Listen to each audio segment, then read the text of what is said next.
Pernah nggak sih kalian pengen bersepeda dengan rute yang aman dan nyaman? Atau bahkan pengen goes dengan jarak atau elevasi tertentu? Tenang aja, di video kali ini saya akan menunjukkan cara mudah membuat rute bersepeda atau bahkan rute lari di aplikasi Strava. Langsung simak videonya. Nah, yang pertama kita bahas apa itu Strava. Strava adalah layanan internet asal Amerika Serikat yang punya fungsi untuk melacak aktivitas fisik, sekaligus menggabungkannya dengan fitur media sosial. Tentunya bagi para pesepeda dan pelari, aplikasi ini sudah sangat populer ya. Salah satu fitur yang menjadi favorit saya dalam aplikasi ini adalah Route Builder, di mana kita bisa membuat rute dengan jarak sesuai preferensi kita ya, jarak, elevasi, dan juga mungkin bahkan rute jenisnya akan seperti apa, itu bisa kita atur sesuai keinginan kita. Nah, seperti apa caranya? Langsung aja kita lihat. Nah, oke, untuk membuat rute, teman-teman bisa langsung membuka strava.com di browser di website. Seperti ini tampilannya. Ini kan ada tab-tab nih, dashboard, training, maps, dan challenges. Nah, langsung teman-teman buka tabnya Maps. Oke, seperti ini. Oh ya, jadi untuk membuat rute ini memang adalah fitur khusus untuk Strava yang subscribe ya. Jadi pengguna yang memang berlangganan aplikasi ini, itu salah satu fitur yang disajikan adalah Route Builder ini, gitu. Oke, jadi di sini akan tampilannya sesuai dengan IP address teman-teman ya. Dalam hal ini saya kan tinggalnya di Bogor, jadi yang keluar petanya ya peta Bogor. Di sini juga ada terlihat warna biru gitu ya, warna ungu. Ini adalah heat maps. Nah, ini ada filternya nih. Jadi kalau kita nonaktifkan itu jadi putih. Apa sih ini maksudnya? Jadi ini heat maps itu adalah, kalau ini ada pilihannya ya, global heat map. Itu adalah tempat atau tanda di mana para pengguna Strava tuh pernah lewat ke jalan itu gitu. Jadi ini kalau kita lihat ya, ini sangat bermanfaat sih kalau kita nyalain. Jadi kita bisa bikin rutenya sesuai dengan rute-rute yang memang sebelumnya pernah dilewatin oleh user lain gitu. Jadi kita nggak usah takut itu jalannya jelek atau nggak bisa dilaluin. Dengan adanya filter ini kita bisa jadi tahu gitu. Selain global heat map, di sini juga my heat map ya contohnya. Ini adalah filter di mana ngasih tahu jalan-jalan yang kita sendiri pernah lewatin. Nih kayak ini contohnya nih. Saya nyalain filter yang my heat map gitu, jadi kelihatan yang warna orange ini adalah jalur-jalur yang pernah saya laluin untuk bersepeda gitu. Tuh ini kemarin terakhir ke Sukabumi kan. Nah kayak gitu. Oke, untuk membuat rute kita langsung aja kita matiin dulu ini. Mungkin kita nyalain dulu global heat mapnya ya. Langsung ke menu create route. Oke. What type of route would you like to plan? Nah, di sini ada banyak nih rute yang bisa kita pilih untuk dibuat. Mulai dari lari sampai ke apa nih? Wheelchair. Banyak ya. Nah, untuk video kita kali ini mungkin keperluannya karena untuk sepeda kita pilih ride. Pilih continue. Nah, ini tampilannya akan seperti ini, teman-teman. Jadi sebetulnya di 2025 ini sudah semakin mudah membuat rutenya. Sesimpel asalkan ininya kita pilih dengan benar ya, preferences-nya. Misalkan yang pertama kan ini kita tadi udah pilih ride-nya pakai sepeda. Kita pilih follow most popular. Jadi yang paling banyak digunakan oleh user lain lah. Kita coba pilih. Atau follow most direct, yang paling cepat ke sampai tujuan. Nah, mungkin saran saya kita pilih aja yang pertama. Terus kemudian yang berikutnya, ini elevation-nya, profilnya pengen seperti apa. Any elevation, semua elevasi kita nggak apa-apa gitu ya, kita pilih. Atau kita pilih paling sedikit nanjak, atau kita pilih paling maksimal nanjaknya gitu ya. Kemudian surface type, ini tipe jalanan yang pengen kita pilih. Kita pilih di semua tipe kalau saya ya. Atau teman-teman misalkan pakai gravel bike atau pakai road bike yang memang kurang oke untuk jalanan rusak, bisa pilih ini paved surface gitu ya. Jadi yang ada aspalnya, atau prefer misalkan di sepeda gravel itu yang lebih off-road, atau mix. Nah, ini dalam hal ini saya coba pilih ini. Kalau ini manual mode, ini nanti kita bikin rutenya manual gitu. Nah, mungkin jadi nggak berguna tuh yang atas-atas tadi. Jadi saran saya ini kita biarin tidak dicentang gitu ya, karena kalau dicentang itu kita jadi manual banget gitu bikinnya. Jadi kita matiin aja. Nah, pilihannya ini kilometers karena Indonesia. Kita pakai matrix ya, bukannya miles. Udah deh, jadi sebetulnya simpel banget. Kita tinggal klik. Kita mau start point-nya di mana. Misalkan kalau di Bogor, misalkan di Botani Square ya.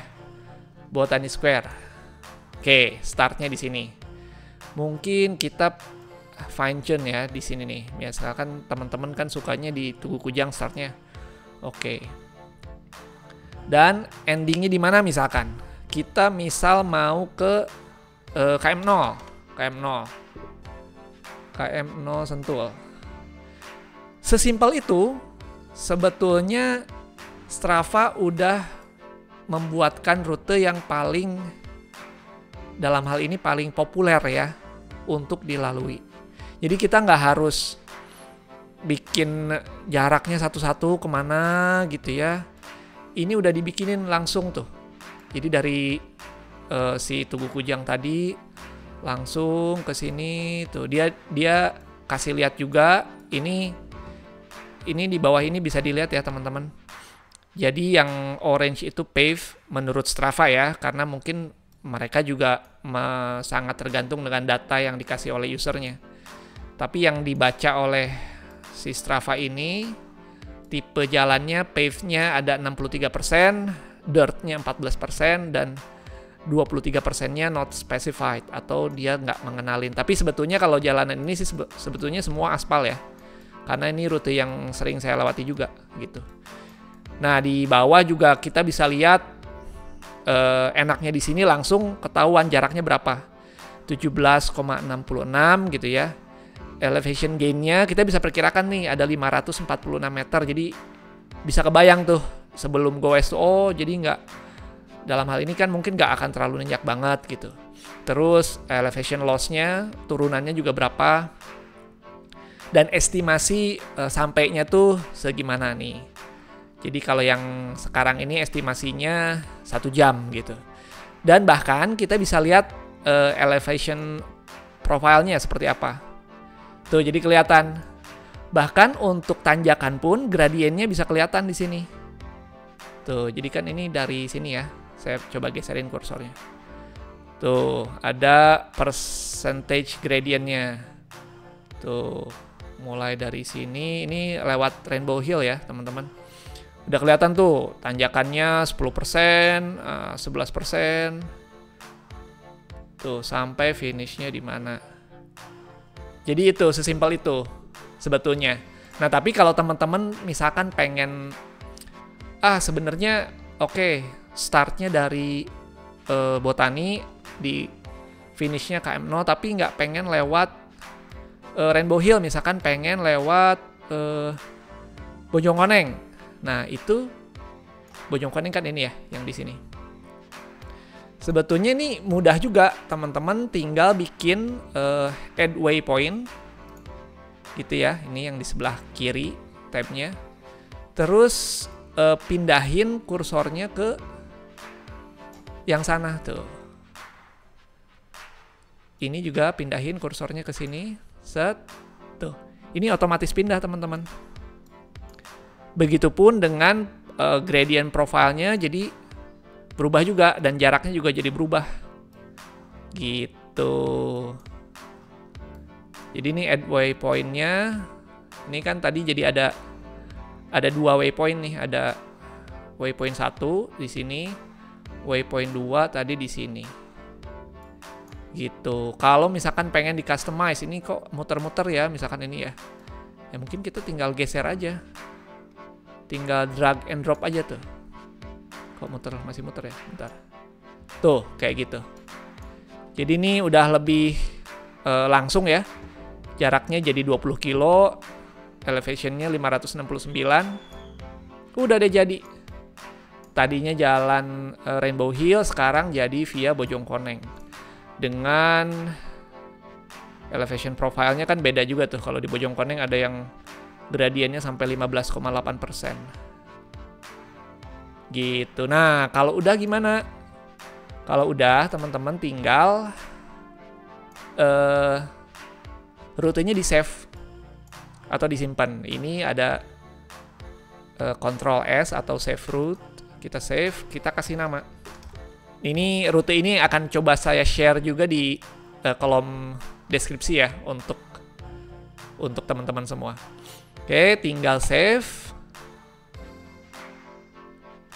Udah selesai. Nah, jadi sebetulnya sangat mudah. Jadi begitu kita save, ini langsung ada summary-nya ya. Foto-fotonya juga ini dari user-user lain yang pernah posting foto di sekitaran rute ini, tentunya akan seperti apa. Dan di sini juga di bawah udah langsung otomatis ada segmen-segmen yang dibuat gitu ya, yang ada di sepanjang rute ini. Nah, mungkin di video berikutnya kita bisa buat cara membuat segmen kali ya, seperti apa. Itu juga sebetulnya sangat mudah banget gitu. Nah, ketika udah selesai, ini teman-teman bisa download, export GPX-nya. Ini pilihannya ada di sini. Export GPX gitu ya. Nanti di-download, bisa di-upload, bisa di-transfer ke Cyclocom teman-teman. Atau misalkan pengen ada yang diperbaiki, kita bisa balik lagi ke rute ini dan pilih opsi edit gitu. Nah, ini rute ini ada di mana sih? Di Maps. Di pojok kanan atas, selain ada Create Route, ada juga My Route. Ini adalah rute-rute yang udah pernah kita bikin dan kita simpan. Nah, jadi ketika mau goes, udah bikin rute di Strava, ini rute-rutenya, tinggal kita ekspor kayak tadi dan di-upload di Cyclocom teman-teman. Oke, itu dia tadi cara bikin rute dengan mudah di aplikasi Strava via website, via browser. Nah, untuk berikutnya mungkin kita bisa bahas bagaimana cara membuat rute via smartphone atau di aplikasi di handphone di video berikutnya ya. Nah, mungkin untuk teman-teman yang merasa video ini bermanfaat, tolong di-share, di-like, dan juga di-subscribe ya. Oke, karena itu sangat berarti bagi saya. Sampai jumpa di video berikutnya ya. Bye.